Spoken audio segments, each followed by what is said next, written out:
Hello folks and welcome to appSCREENCAST Tech News. In this video I just want to go over this week's news in the world of tech which really caught my eye, so let's get straight into it.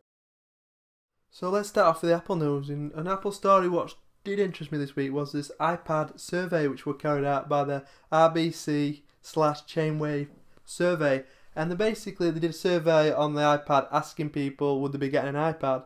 But what's really interesting is they did this same survey in 2007 for the original iPhone, and it's actually really interesting reading when you think about it, because I'll just show you some of the results. 4% of people said that they would be very likely to be getting an iPad, but back in 2007 only 3% said they would be likely getting an iPhone.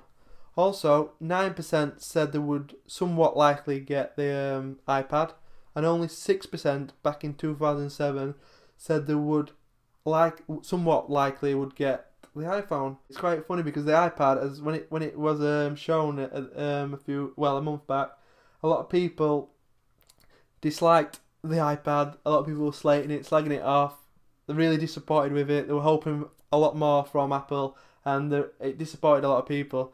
But it turns out a lot of people actually seem to be more interested in the iPad than they were the original iPhone. So I don't think we should read too much into this and say that the iPad is going to outsell the iPhone, because I'm sure it's not. But what I am going to say is I'm sure the iPad is going to be quite a good success for Apple, and I can imagine a lot of people are actually going to buy it. And I think this survey would lend itself to say it is actually a lot of people actually are interested in it and are considering getting one. Another Apple story what caught my eye this week was the actual Apple banning sex apps on the App Store. And basically the reason behind this was they were getting a lot of complaints from women, so Apple basically decided they would actually ban all these sex apps, and they basically took a lot of these apps down, or practically took them all down, which were getting a lot of complaints. And to be honest, I don't think it's going to be a huge loss to the App Store, because I can imagine, not obviously use many of them, but I can imagine most of these sex apps, as it were, are actually not very good, and I can imagine they're pretty crap, to be honest. So I don't think it's going to be a huge loss to the App Store content.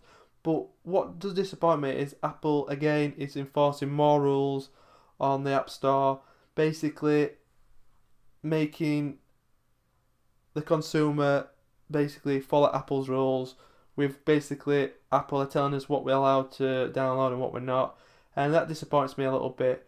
And what I'm really worried about is Apple eventually going to buckle under more pressures? What do we do when we get these groups saying that games are too violent? Are Apple going to suddenly go, yes, games are too violent, we agree, we're going to take all the violent games down? And it just a bit worried about that. And also, they're very strict, Apple, in terms of what apps they do let on anyway, so this is even more than being even more stricter than normal. So it's a bit of disappointment in that way. But like I said, I don't think these sex apps what we're losing on the App Store, I don't think they're actually going to be that great apps anyway, so I don't think it's a big deal in terms of losing any good content, because I don't think we are. But I just hope they don't start banning other games, like violent games or other apps. So a little bit of a worry, but not a massive big deal really. So yep, just watch this space though. In other news, what interested me this week in tech was a story I saw on Engadget.com, where it's basically T-Mobile in the UK are going to be releasing an Android phone, which is going to be a prepaid phone basically. So that means no contract, you just pay your one-off payment for the phone, and you can obviously top up your credit when you see fit.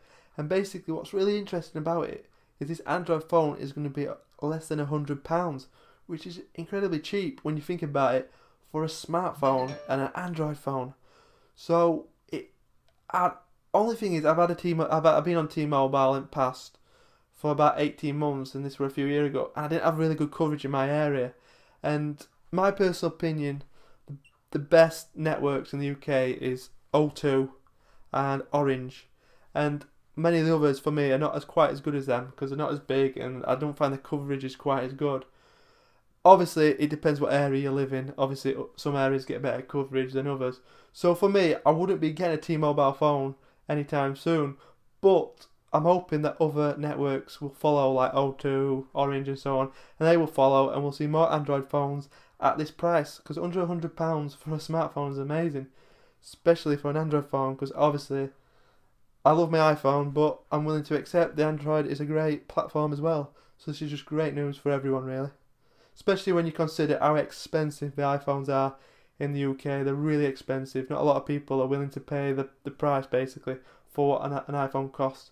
So this is just a great way to get into smartphones, basically. So yeah, I'm really pleased to see that. Great news. Another story which I found interesting was actually Joby have released a new GorillaPod. Basically what this GorillaPod is, or if you've never seen a GorillaPod, it's basically a camera or a video camera tripod. And what makes it so great, if you've never seen one, is the legs are very flexible and they can be twisted in any direction. And basically you can take the tripod and wrap it around anything, so it could be around a tree, around a bike, around anything, to basically lock your camera or your video camera in place. And I'll quickly show you a few images.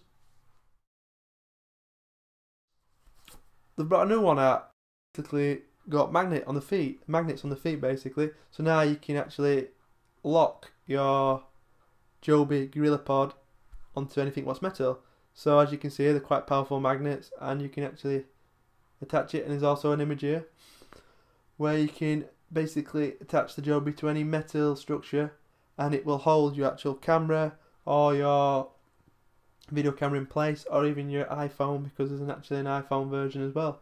So I just think Joby make really good products, and I think if you're looking for a small tripod for your video camera or just your normal camera, then definitely think Joby make great products, and it's definitely worth checking out. So just a little bit of news on that, but I just thought it was quite good, because I actually do own a Joby GorillaPod.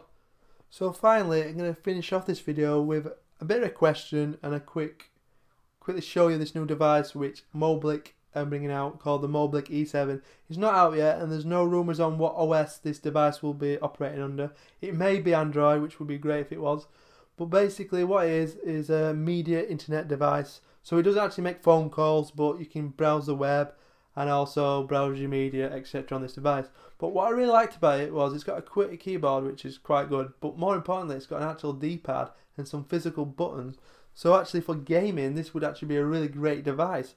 Very much like the PSP Go, you could say, but I'm sure it's a lot better, because it's obviously more probably has a lot more features than a PSP will have, because it does run on Android. Well, I say Android, there's no confirmation on that, but we assume it will be Android or some form of Linux. Now, what my question is for you guys, comment below. Do you feel the iPhone is a distinct disadvantage because it doesn't have no physical buttons, or do you feel it's perfectly fine just being a touchscreen device? Because I love the touchscreen device on the iPhone, but there's just certain games on the iPhone I just don't feel work. Especially them platformers like your Sonic the Hedgehogs. I just find them kind of games just do not work on the iPhone.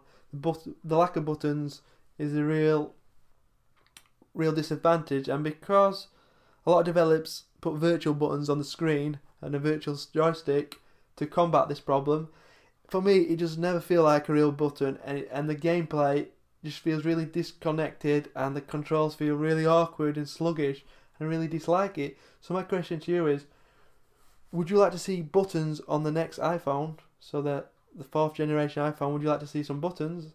Or do you feel the iPhone is perfect how it is, just being a touchscreen device? I know for me, I'm not a huge gamer, especially not on the go. So for me, it's not a major issue, and I do find a lot of games are really good, and things like flight control and so on, what do take advantage of the touchscreen, work really well. It's just some games developers seem to port over from other consoles, and for me they just don't work. So my question to you is today, the lack of buttons on the iPhone and the iPod Touch, is that a big disadvantage, or is it not a problem to you? So please comment below and answer that question. So yeah, thanks for watching this video today. Hopefully you found it entertaining and interesting. Don't forget to subscribe, and check my channel for more Apple videos and more tech videos and loads of videos on the actual Mac. So yeah, thanks for watching, and I'll see you later.